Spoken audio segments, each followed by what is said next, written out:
গ্রামের সবাই অন্য সবার চেয়ে আলাদা। তারা নামাজের ব্যাপারে খুব সিরিয়াস। সবাই মিলে নামাজ পড়ার জন্য চেষ্টা করে এবং তারা এই ব্যাপারে শতভাগ সফল। তাই এই গ্রামের সব মানুষই নামাজি। গ্রামের কোনো দোকানে বা বাড়িতে টিভি নেই। হ্যালো বন্ধুরা, আমি তাসলিমা আফরিন আছি আপনাদের সাথে তথ্য ও বিশ্লেষণ নিয়ে। আশা করি ভিডিওটি আপনাদের ভালো লাগবে। পাকিস্তানের এমন একটি গ্রাম যেখানে ছোট থেকে বড় সবাই 5 ওয়াক্ত নামাজ পড়েন। ওই গ্রামের কেউ নেশা করেন না, এমনকি সিগারেটও খান না। পুরো গ্রামের দোকানগুলোতে গত 20 বছর ধরে সিগারেট বিক্রি করাই হয় না। গ্রামে বিয়ে শাদী হয় মসজিদে সাদাসিধে ভাবে। এক্ষেত্রে ইসলামী বিধানের পরিপূর্ণ লক্ষ্য রাখা হয়। বিয়ের মধ্যে কোনো গান বাজনা হয় না। কোনো বিয়েতে গান বাজনার ব্যবস্থা করা হলে সামাজিকভাবে ওই বিয়েকে বয়কট করেন সবাই। গ্রামের প্রতিটি কবর মাটির, ইট বালু দিয়ে পাকা করা হয় না। ওই গ্রামে কোনো ভিখারি নেই, সবাই কাজকর্ম করে উপার্জন করেন। গ্রামটি পাকিস্তানের ফয়সালাবাদে।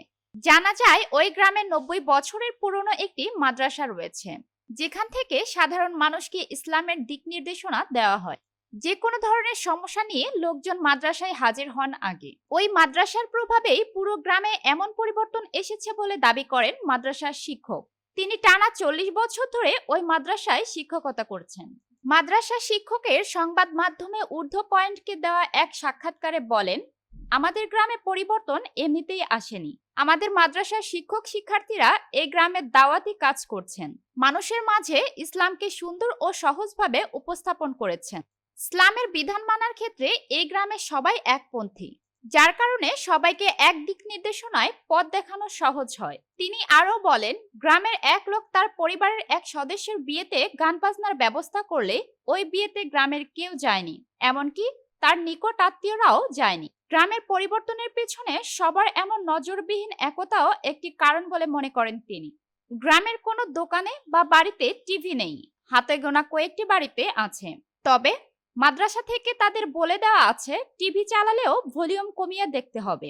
কোনো পথচারী কোনো বাড়ি থেকে টিভির শব্দ শুনতে পেলে সাথে সাথে তিনি দাঁড়িয়ে যান এবং ওই বাড়িতে গিয়ে লোকজনকে বোঝান। এসব বিষয়ে গ্রামের কেউ কখনো বিতর্ক করে না, বরং দুঃখ প্রকাশ করে অসামাজিক বা অনইসলামিক কাজ থেকে বিরত থাকেন। ধন্যবাদ এতক্ষণ সাথে থাকার জন্য। এইরকম আরো ভিডিও পেতে SRV টিভি এর সাথেই থাকুন।